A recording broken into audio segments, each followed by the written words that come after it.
Welcome to another episode of the Get Out Swim podcast. I'm your host, Seamus T. Quinn, and today I'm joined by Dan Daly and swim coach Zhao, who's actually going to be my co-host moving forward in the podcast. And so, just happy to have you guys on. And Dan, thanks for agreeing to do this. Thanks for having me. Like I said earlier, I think there's a need for this, so it's great to give coaches a voice, get some swimmers on here, and just promote the sport. Totally. So I want to start. I haven't met you before. I've been following your Instagram page for a while now. Like I said off air, I use some of your strength training in my own routine, and I think you post some phenomenal stuff. So tell me about kind of your background as a strength and conditioning, or kind of a strength strength advocate, but also an open water swimmer and a coach. Tell us about what it is that you do and your background. Yeah.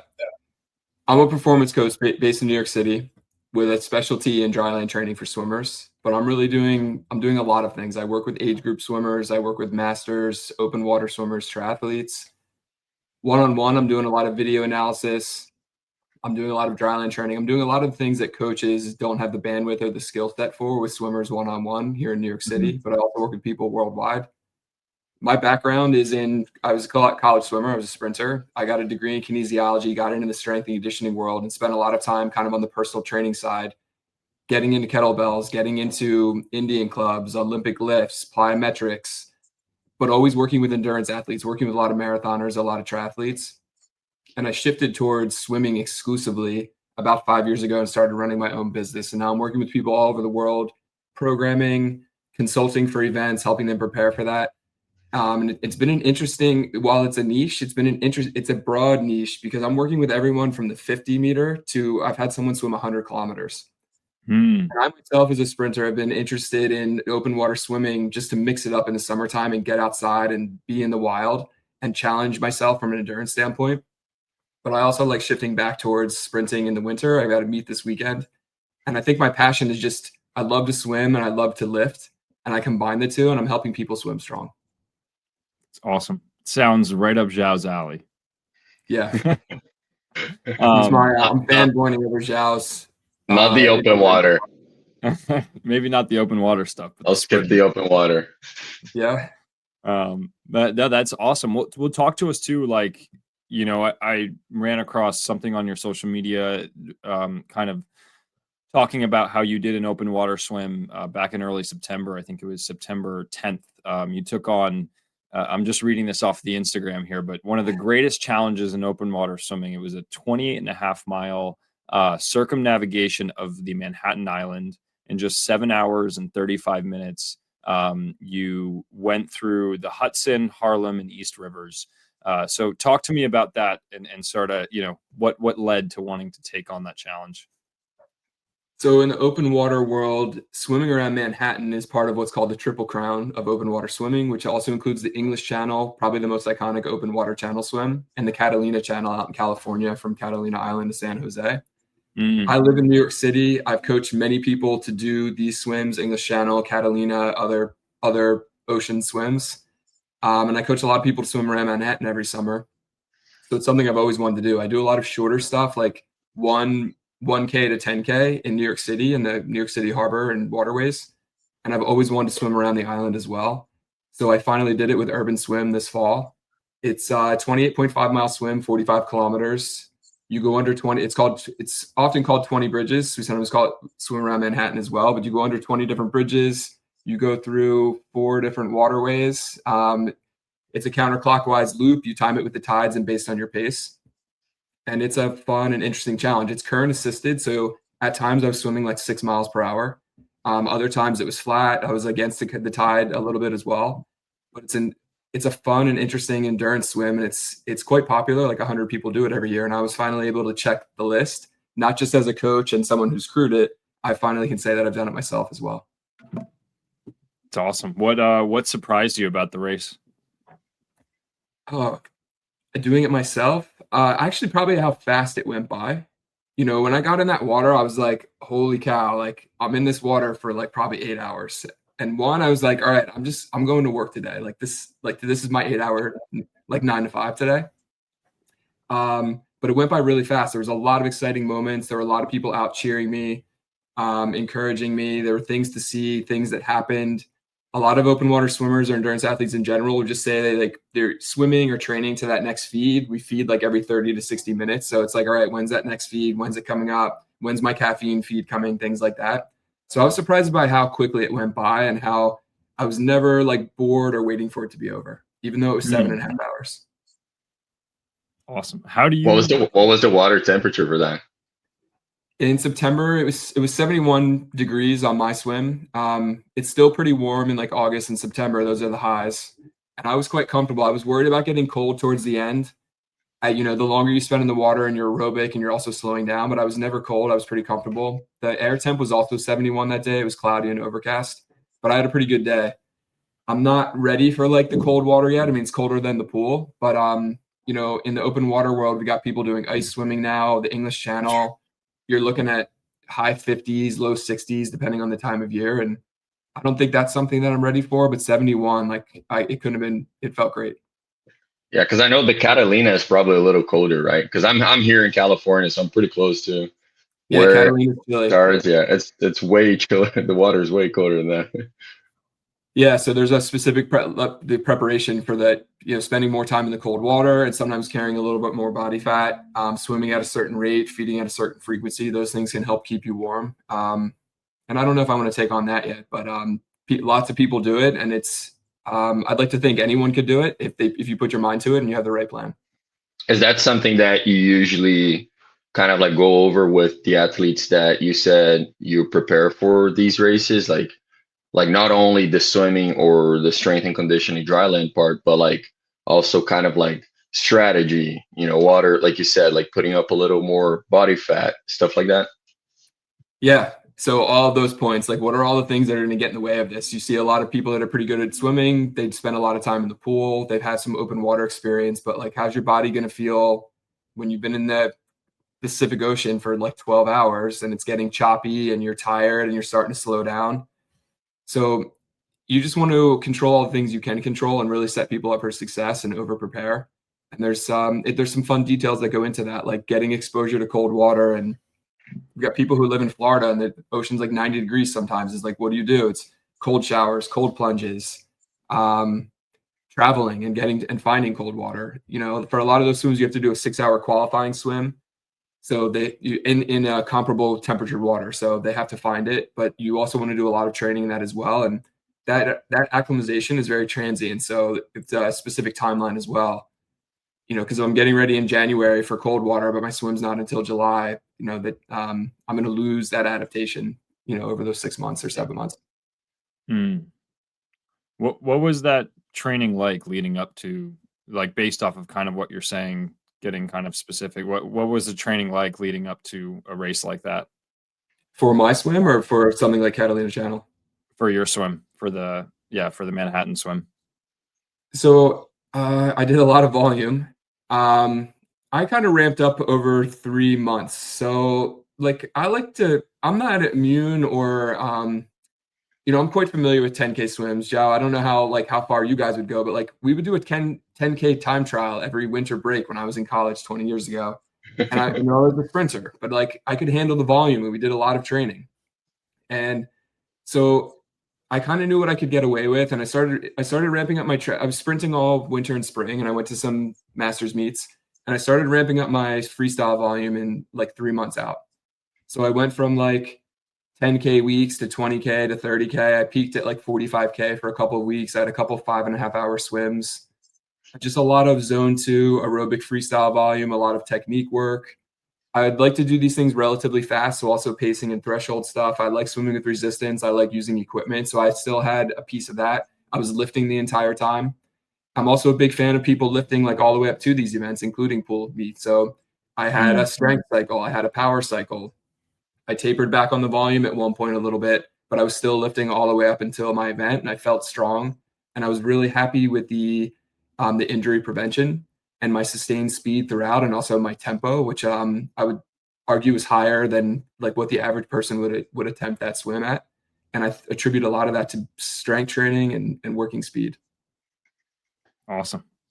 Yeah. Zhao, you have any? That's cool. Yeah, that's cool because I mean, it just adds that element. I mean, I kind of relate to it a little bit, but like that element of like now when you train someone, like you said, you checked that box. Now you know exactly what it feels like. Now you know exactly how to like work the strategy, work like the like you said, like the dry land strength and conditioning side, and how people can, you know, bring it up, bring it down, like what's gonna probably be, you know, something that will help them throughout the race.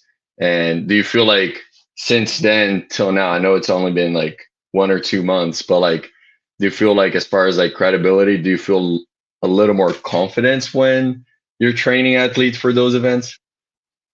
I don't know. I feel like I had a good amount of credibility to begin with, Yeah. but I do think there's something special about the fact that like you and we're coaching and we're competing, which I Yeah. think is cool. And I know a lot of my athletes really respect that. And I'm also still swimming fairly fast.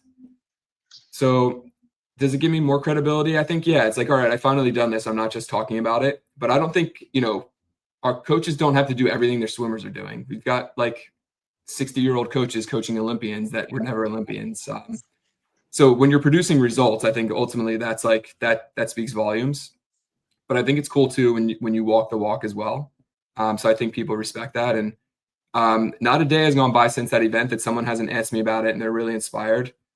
In the open water community, it's a little mundane because like 100 people swim around Manhattan every year, and a lot of people have done it. It's still a big challenge, and the people aspire to do it. So I think it's inspiring as well.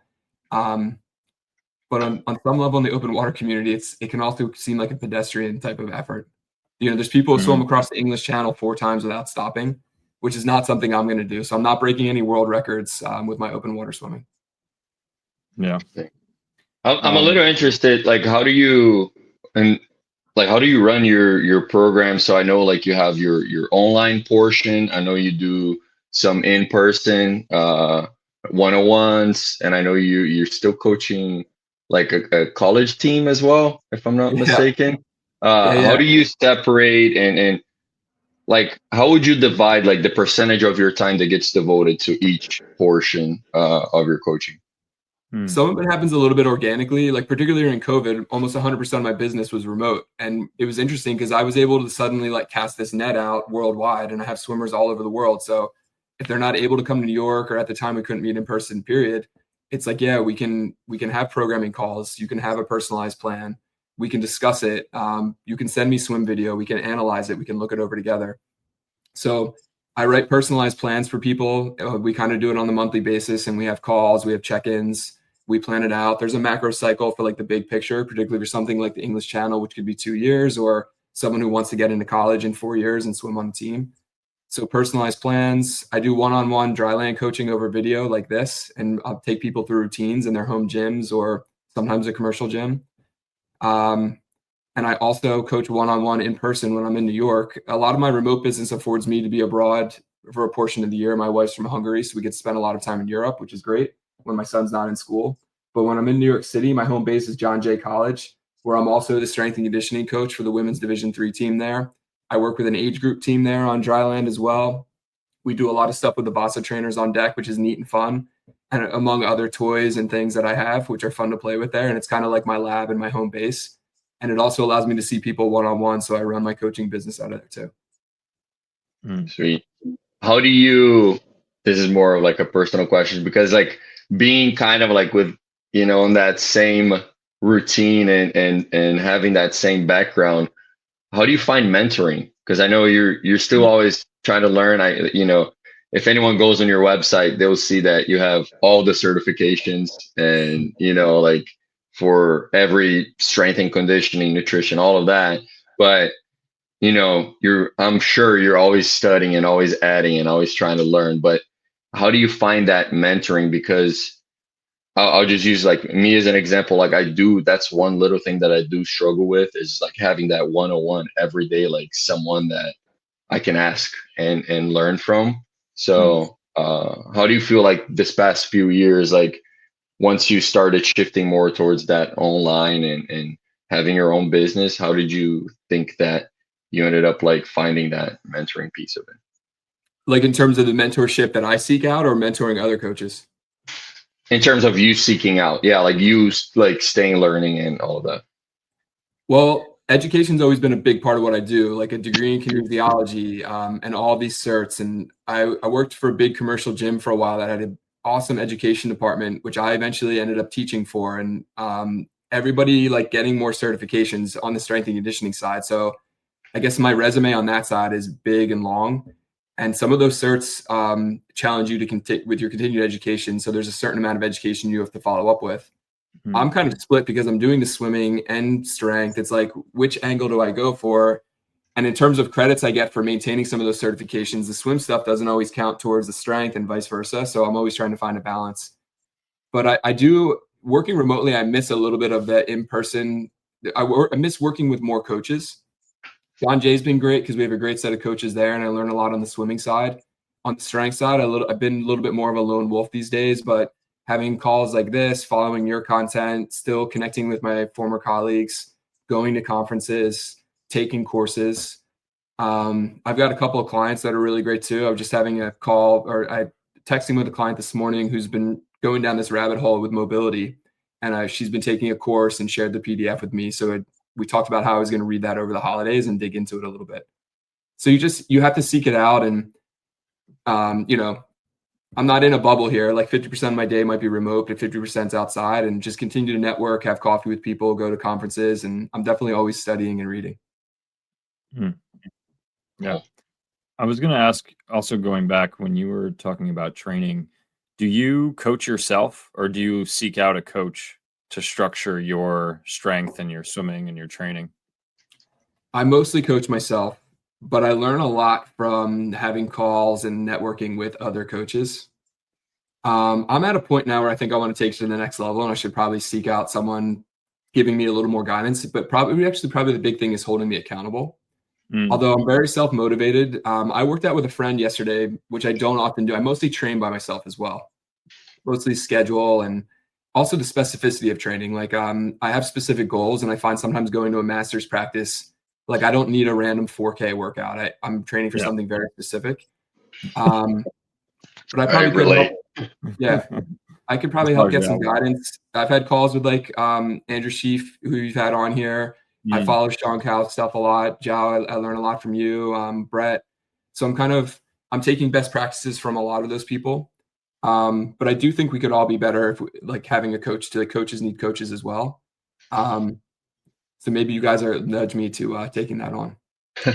Yeah, I did that actually. So I think about February this year, I actually did reach out to Sean Cow at ASP, and by then I was still living in Raleigh, North Carolina. So I reached out to him, like, hey, I want to learn by doing what you guys are doing over there. So we actually he ended up training me for about 4 months, and I went point one off my best time 50 fly long course in practice. I did have like a weird period where summer got chaotic, and like my water portion got kind of like played with because life. But as far as like the dryland piece of it, I learned so much by having him coach me. And like you said, I think it was a lot of like the accountability over like I knew what we were doing. It wasn't like I had to ask exactly like, hey, why are we doing 3 sets of 8 here? Like, I wasn't asking the specifics of that, but it was mostly like having that accountability. It put me on the schedule to like not miss the workouts and not find excuses, which ended up working out great. So yeah, no, I'm with you on that. Like, I think that little next level, it is better, feels better, and it kind of takes the pressure off your head as well. Of like, you know what you need to do, but sometimes it's you kind of like end up doing only the things that you like doing, right? Like I'm a victim of that in the water. Like I know I need to do a little more zone 2 sometimes, but sometimes I get to the pool and I just put a parachute and do a couple of 3-4 cycles sprint, and that's it. So yeah, you get into a rut or your default. So Even Yeah. working out with someone yesterday, like I don't want to write the sets if I'm working out. It's like what do you have? I want to learn from you. Like write me something, get me out of my comfort zone. Yeah. Yeah. What That actually happened here. My wife, we have a home gym. It's like a really nice home gym. And my wife always asks me like, "You're a coach, write me a workout." And I'm like, I just it just throws me off so much. Like if we're working out together, I don't want to be thinking too much like what works well for you. I just kind of want to go. But we've been working it out. Like I actually wrote her something yesterday that was pretty good. So hopefully she follows it.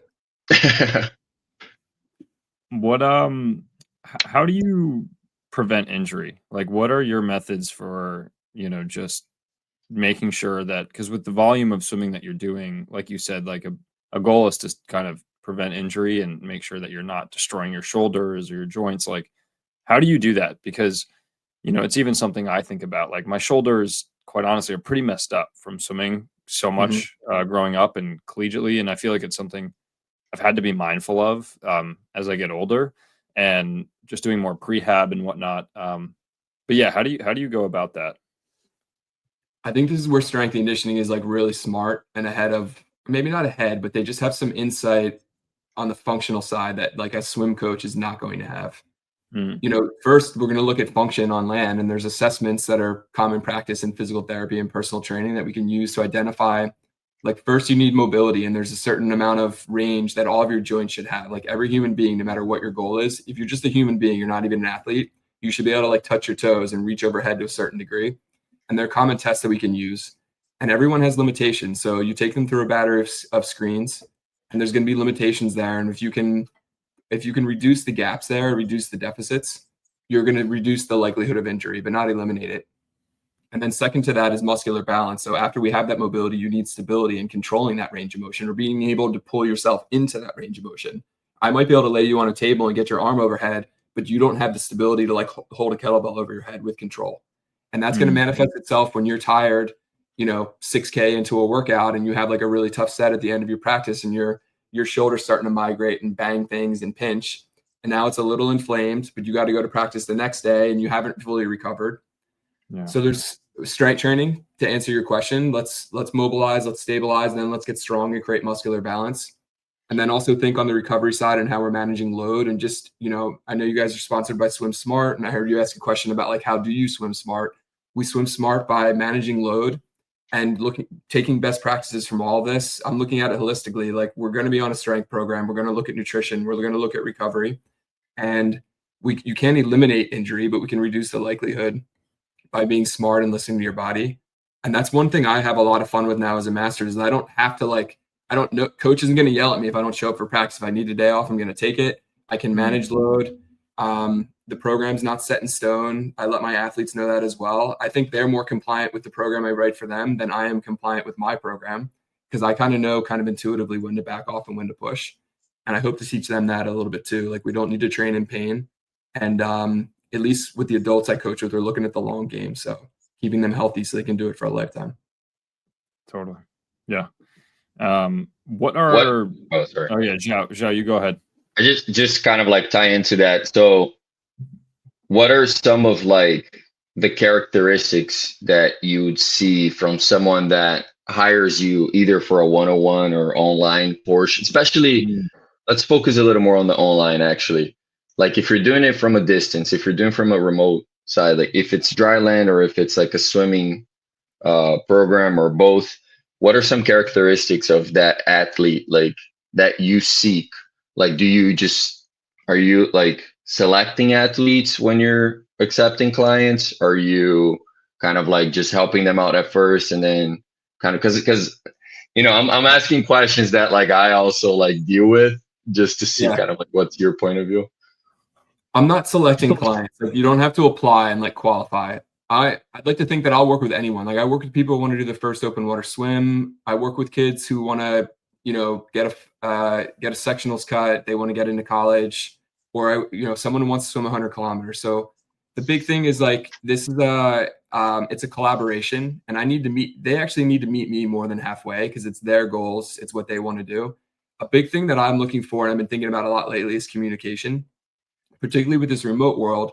It's like I give you the program and then I don't hear from you all month. I use a lot of technology with apps and trackers, and I want that information. Like I want to get pinged that your workout finished. I want you to leave me a little note, which I also think is a good way to kind of journal and reflect on the session. But I want a lot of communication. And I let them know that as much as they engage with me, I'm going to engage back.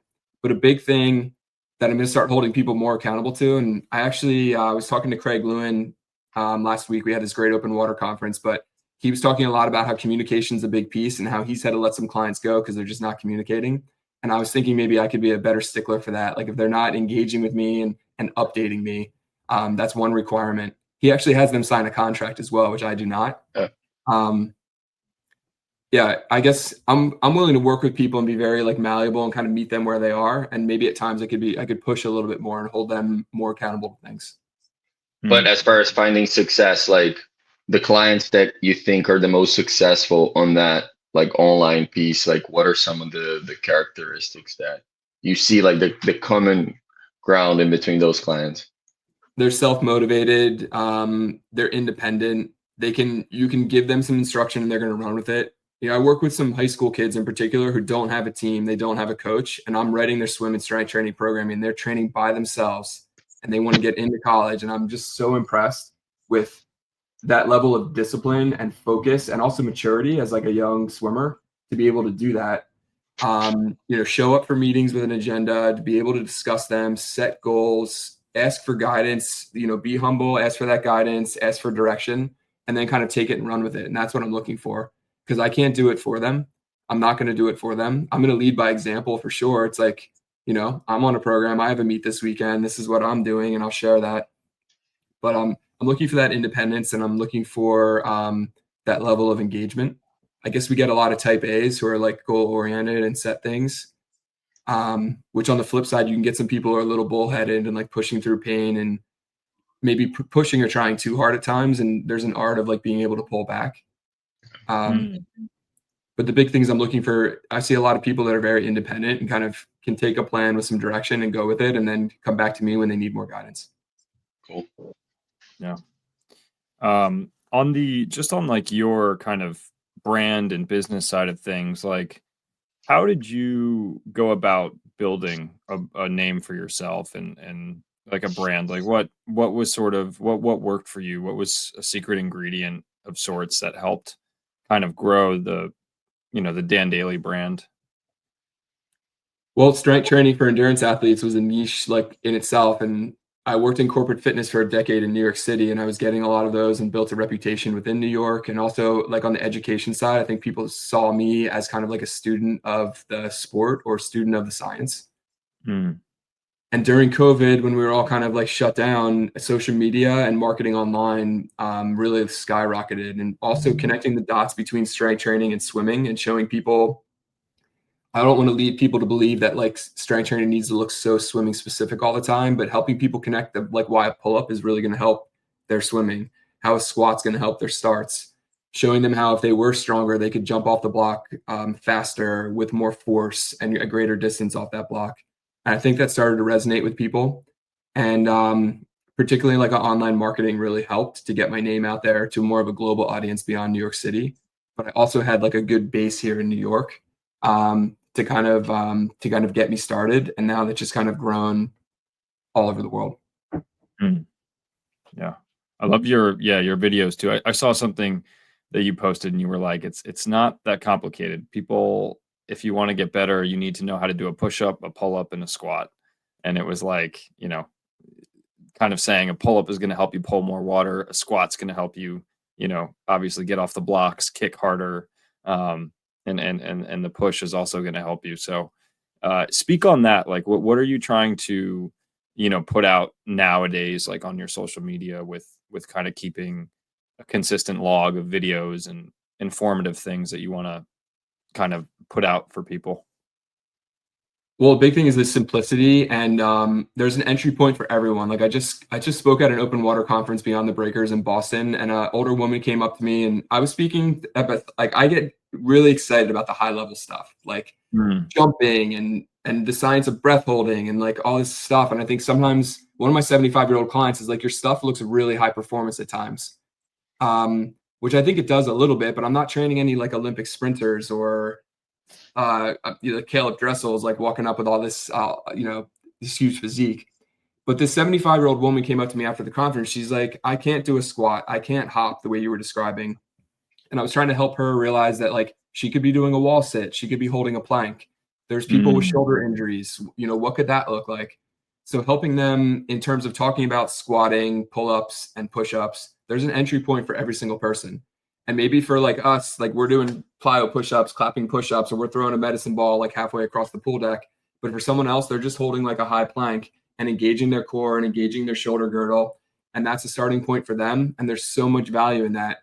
I could go on and on about just holding the plank for shoulders, hips, and core, lactate clearance, streamline, that anyone could start to engage with, and they could start to feel that connection of that for themselves in the water, improve their muscle mass, increase fast twitch recruitment, and they could swim. They could swim more efficiently. They could swim faster, like whatever the goal is. So it's, some particularly in the open water community, like, well, I don't really want to swim faster. I just want to like swim for health, or I just want to finish this event. But I know everyone would want to be leaner. Everyone would want to swim a little faster. Everyone would want their technique to look a little better. And I'm trying to promote the message of how moving more efficiently on land and being stronger can help you do those things better and, just make your training that much better. And now a quick word from our sponsor, Aquatic Sports Performance.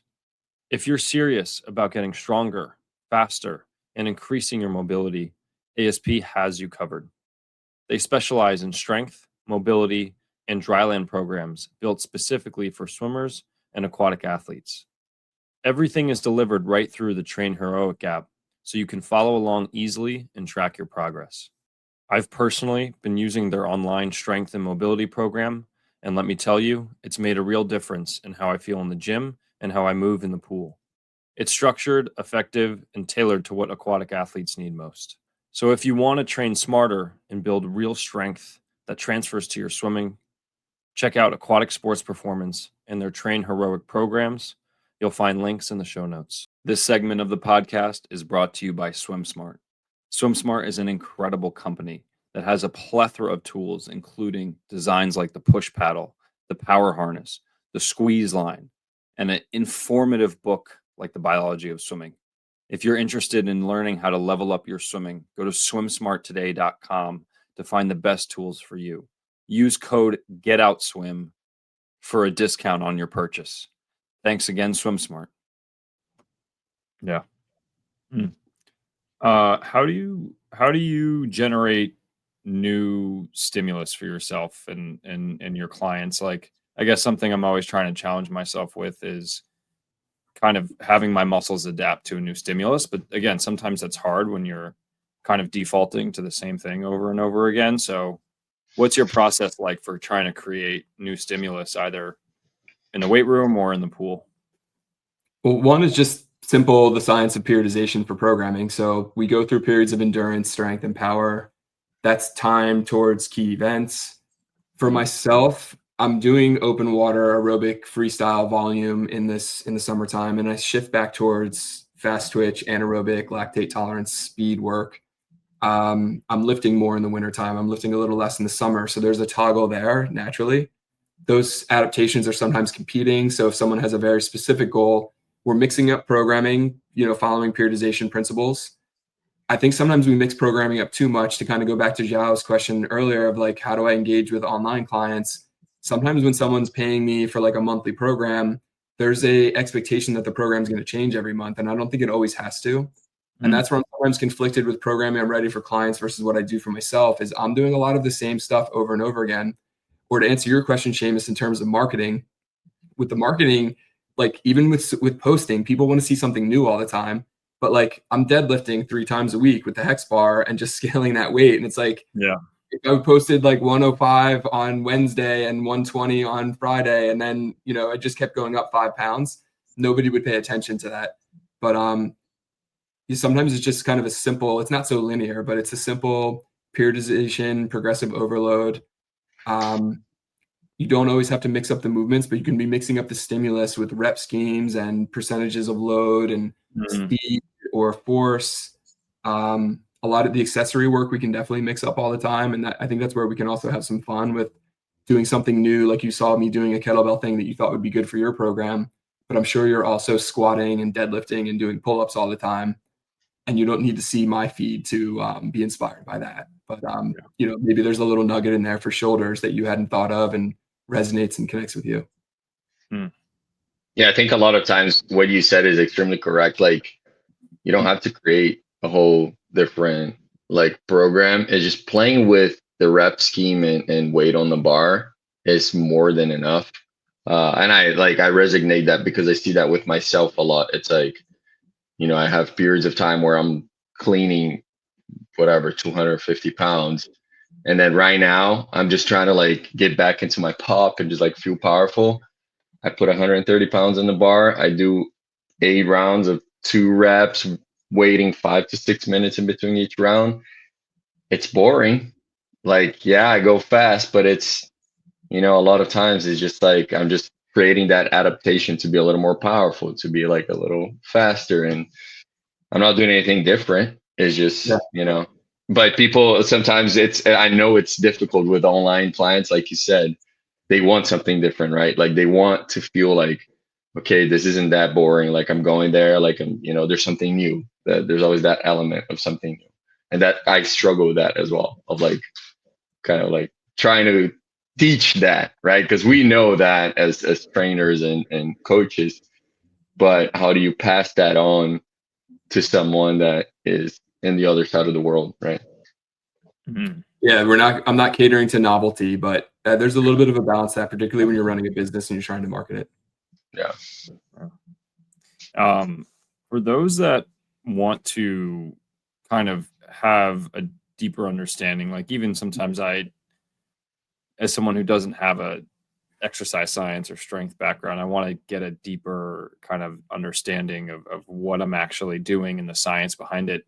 Are there like books that you guys would recommend or places to start where you can kind of build a foundation of really understanding what you're doing, or for people that want that where it's not overwhelming? Yeah, I guess it depends on the specifics of what that person wants to learn. And also their level of knowledge as like a starting point for like where we could go.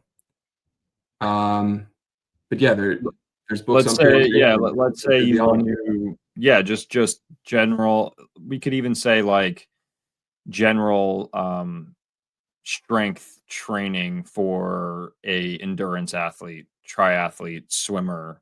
Kind of, let's say in their late teens, early 20s, like they want to get interested and invested and start working on it themselves and kind of have a deeper understanding of what it is that they're kind of working towards, to help complement their, let's say, triathlon training or swimming. So you're like asking for a specific book? Yeah. I don't know. I'm torn between giving that advice, actually. Like, I think sometimes like once a book is published, some of that content it took so long for that book to be published that some of it might be outdated. I think there's some texts that are like great for getting started. Like we have a Principles of Strength and Conditioning from the National Strength and Conditioning Association, which was a text that I used in college to help me get certified. And it's a book that I refer back to. But there's like they have an approach and a philosophy, and there's some principles there that we can adapt. But there's also some things that are happening in the trenches that they're not able to publish, or by the time they do, maybe we're doing something slightly different. I look a lot at research, and I'm trying to see what the latest things are. But even within that, like, is it good research? What is the meta-analysis on this topic? So like, how do we? I haven't recommended a book I'm trying to think of like I've trained a young guy. He's actually a wrestler who had some questions about programming, and he sought out some things and started writing his own program. And, part of what I've always done is I've been an educator. So like, I like kind of mentoring and teaching like what programming could look like. I just wrote the chapter for core training for swimmers for the NSCA's Developing the Core. It's a 13 chapter for all sports, but I wrote the swimming portion. And I think that could be a good start, but it's only core for swimming. Sure. That could be a good start for a lot of people. Those are 2 NSCA books that I'm referring to. Brett Hawk just wrote The Science of Swimming, I think is the title of his book. But I love how he's tying in like how we should maybe be rethinking sprinting and strength training and That was one of the most recent books that came out on updated science on swimming, particularly on the sprint side. So that could be interesting. You guys had Andrew Sheaf on, and not so much the strength conditioning side, but I also really like the constraints-led approach to coaching and shaping the environment. So you don't have to overcoach. You just give them a drill where they just have to do the drill, and good outcomes are going to come, and it's going to kind of hardwire the pattern that you want without having to give them 100 cues. There's some things like that on the strength side as well that we can do. We call it shaping the environment, or like feeding the mistake, where you can teach people, you can correct things by fixing other parameters and giving them like one focus and one task. Yeah, I like it.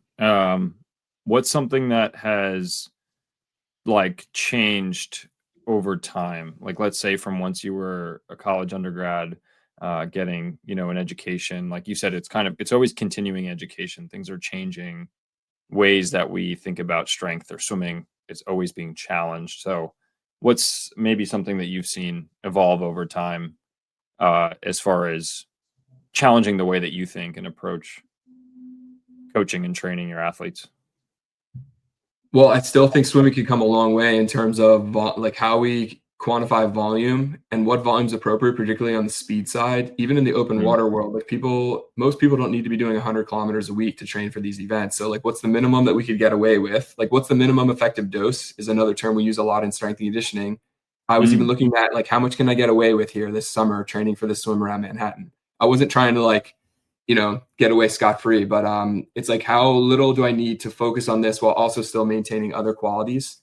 Some of those qualities weren't strength related. It's like maintaining my sense of well-being and like my personal life. But I think looking at the speed side and the minimum effective dose, I've been following Cam McAvoy a lot, and he's been a little bit more transparent with how he's been training. And I love how he's essentially taking the weight room to the pool, combining a lot of his strength training with resisted swimming. And I would love to learn more about that, because I still want to swim fast, and I want to know, I don't always want to swim over 2 kilometers in a session. Like, I did 10 band resisted swims with resistance tubing the other night, and that was my entire session. And I got a huge neural load from it, and I felt fast, and it was fun. And like, my watch couldn't even pick up like the volume that I did. It was like, what I do, 250 yards of swimming.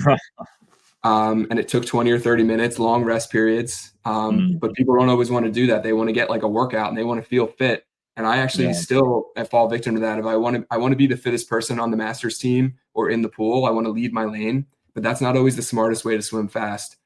That's probably where I could use a coach to be like, hey, this is going to work.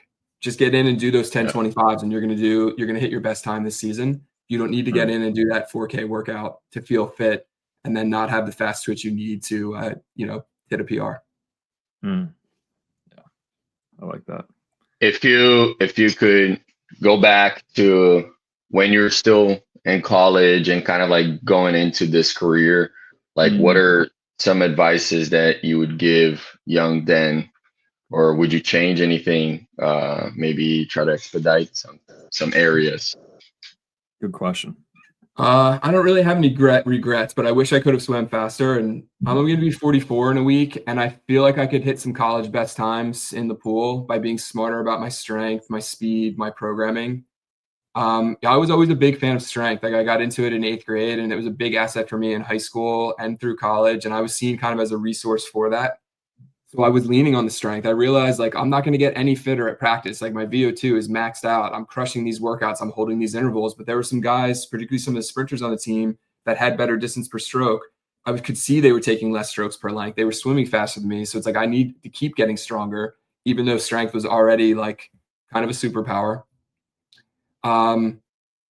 I don't know. I think I was trying to be the fittest person on my team, because I also just really enjoy working out and being competitive, and I would compete at practice as well. And in hindsight, we all had people on our team that maybe seemed to not work as hard, or even some of the sprinters who couldn't hang in practice because that's not how they were built, and that's not the goals they needed. And maybe they kind of knew that instinctively, or they just got lucky. But there were some guys who were really fast at the 50 who could just not hang in practice, but had an incredible 50. And I would have liked to have a little bit more of that, but I was the guy who was like crushing. I was winning practice. What did you swim in college? What events? I did, my best event ultimately was 50 free, but I also did 100 breaststroke, 200 breaststroke, 100 fly. Terrible backstroker. 200 breast and 50 free. For Kate Yeah. Douglas. Yeah. That's a good lineup.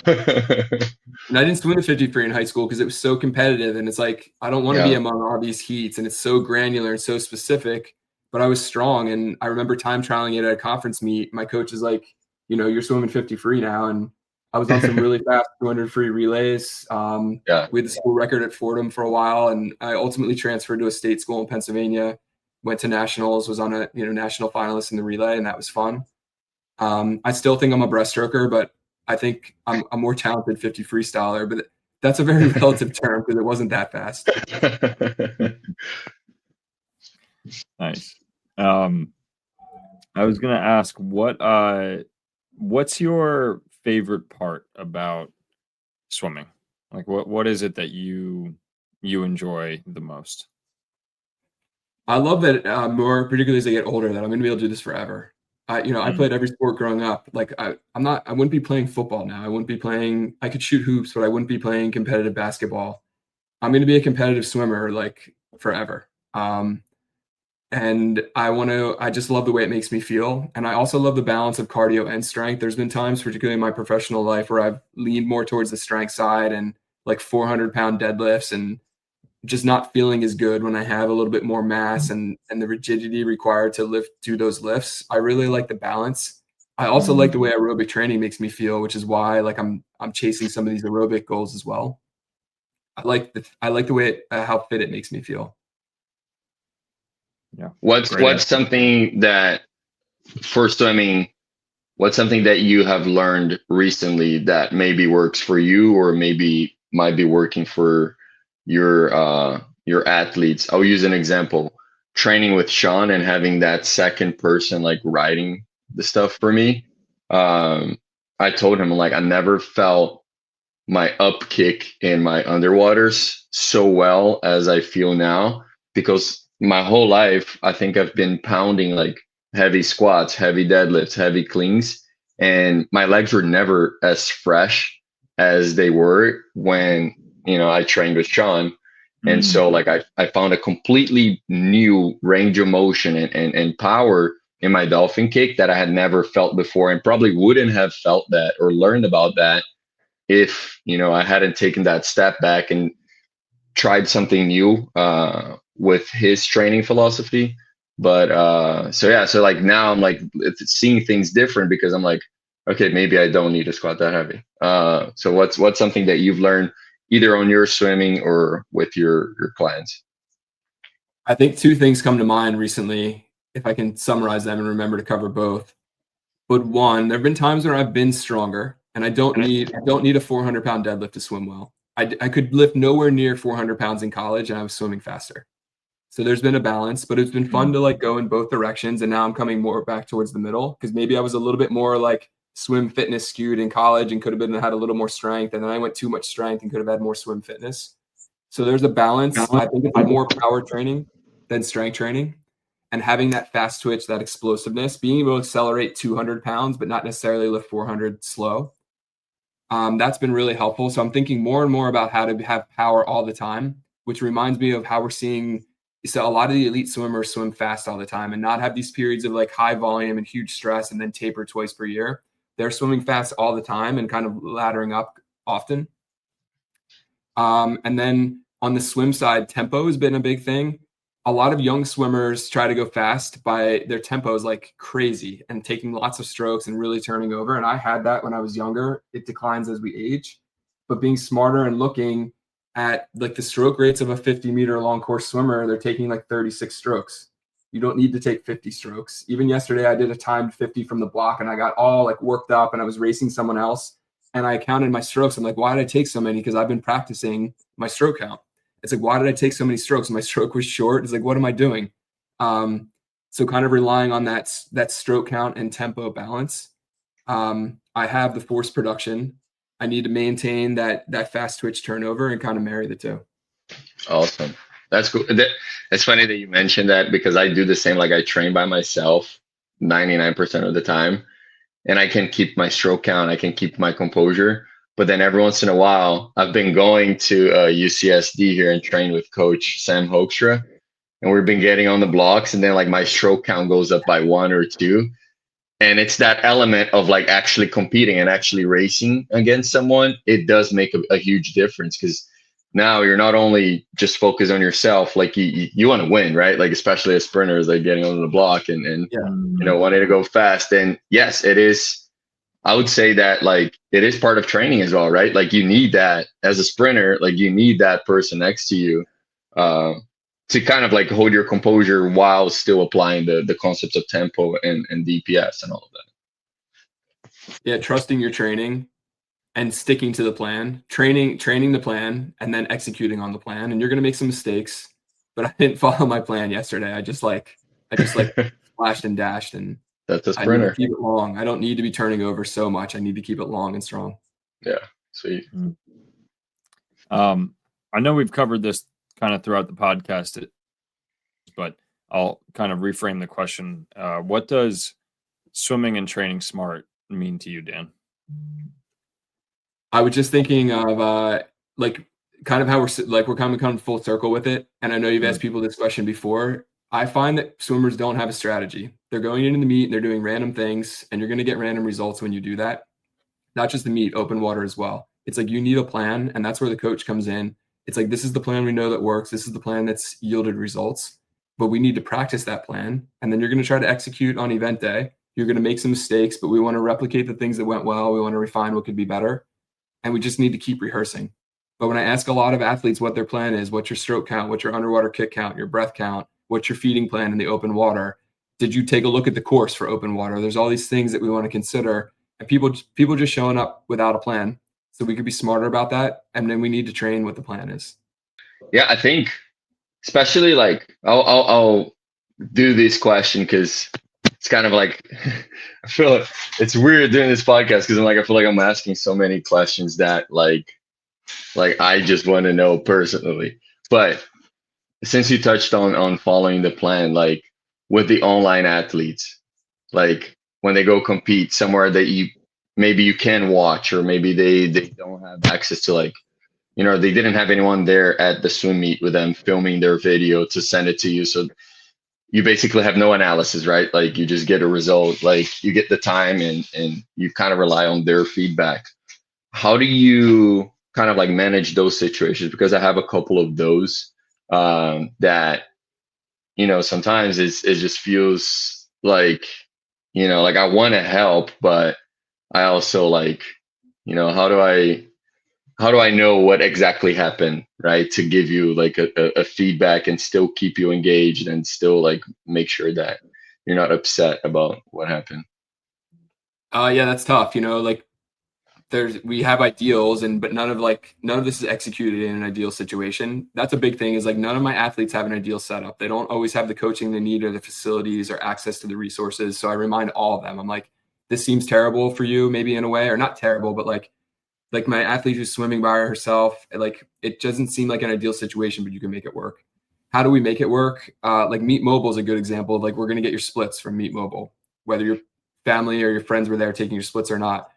Ideally, someone's taking video from the stands and we can look at that. And then we look at strategy. Oftentimes these athletes don't remember like what their kick count was or their stroke count, but continuing to nurture that and encourage them to be more mindful of it. Journaling is really helpful. And even if we just get some subjective information about how it went, because we also want to remember that you're going to race. So getting good at racing, we don't always have to be so analytical, and also having fun is a big component. So I think there's a lot of ways that we could work that in. And when we need to be more analytical, let's make sure it's like, hey, can we get somebody there to take video? Can we get someone to take your splits? Send me that video. There's a lot of tech now where we can capture that information and go over it together. But, we also have people just kind of doing random stuff, and we just kind of work with it and have fun. It's just swimming. So keep it fun and not take it too seriously. But if people have goals, there's ways we can be as smart as you want to be about it. And we can also be as fun as you want to be about it. I don't know if that's helpful for you, Zhao, in terms of it is. I mean, I try, and I'm with you exactly. Like I think the exact same way. It's still difficult, right? Like it's still managing those relationships like from afar. And when someone's frustrated, about their results or performance, and not being able to kind of like reverse engineer and see where, to get that feedback. Like, it is tough, but I kind of just wanted to like see what other, like coaches that kind of have the same background and the same approach as me like feel. But that kind of like makes me feel a little better because I take the same approach as well.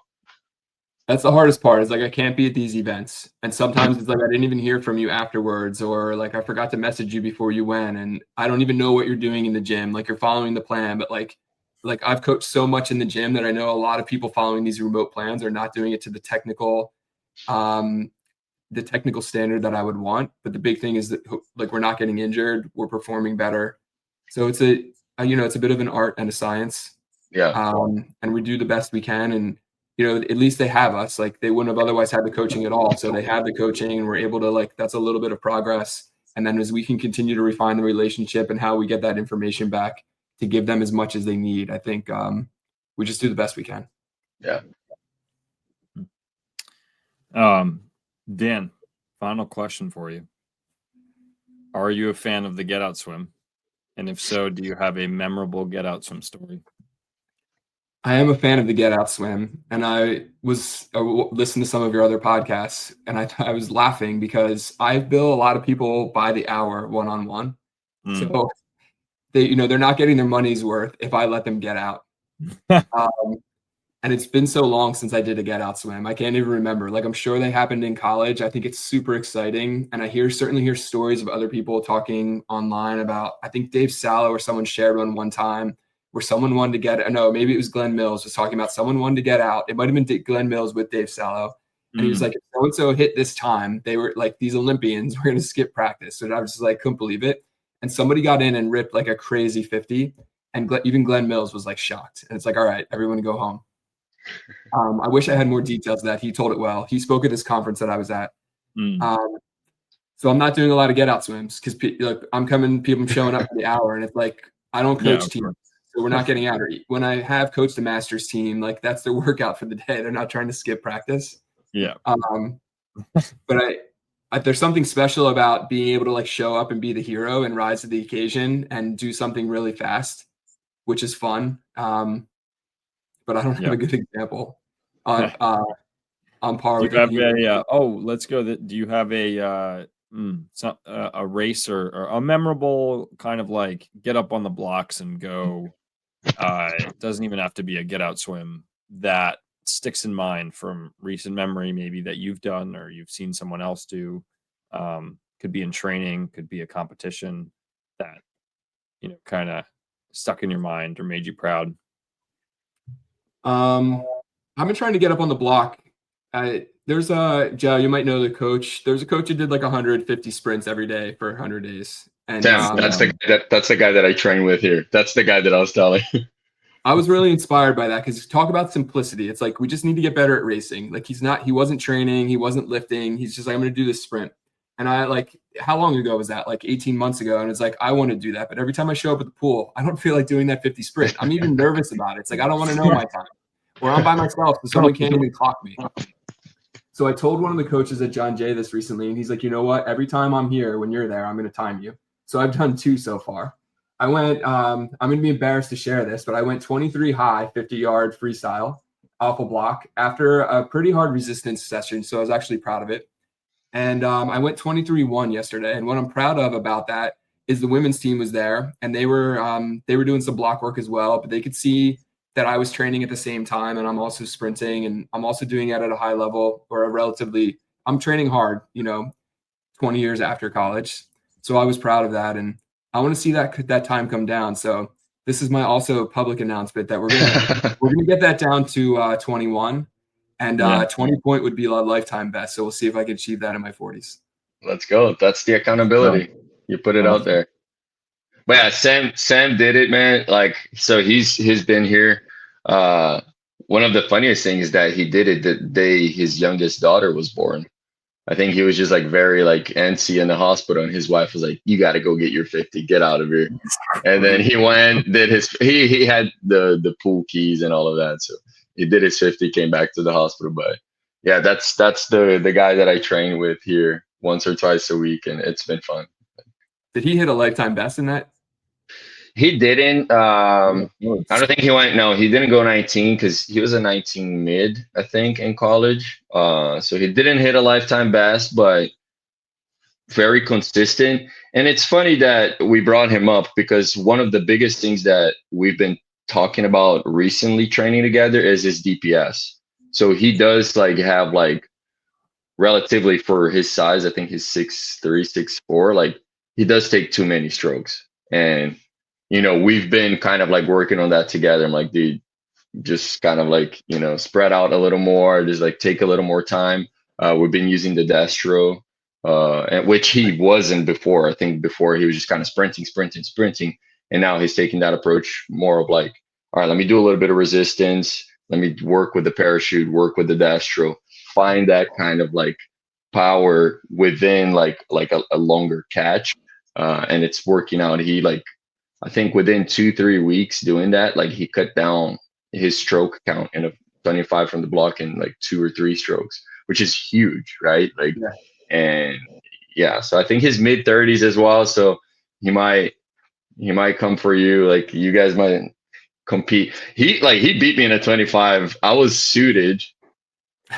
He was in a Speedo, and he was like coaching dryland in a Speedo to his athletes. Yeah. And I was doing my work. I was like, Sam, let's get up on the block.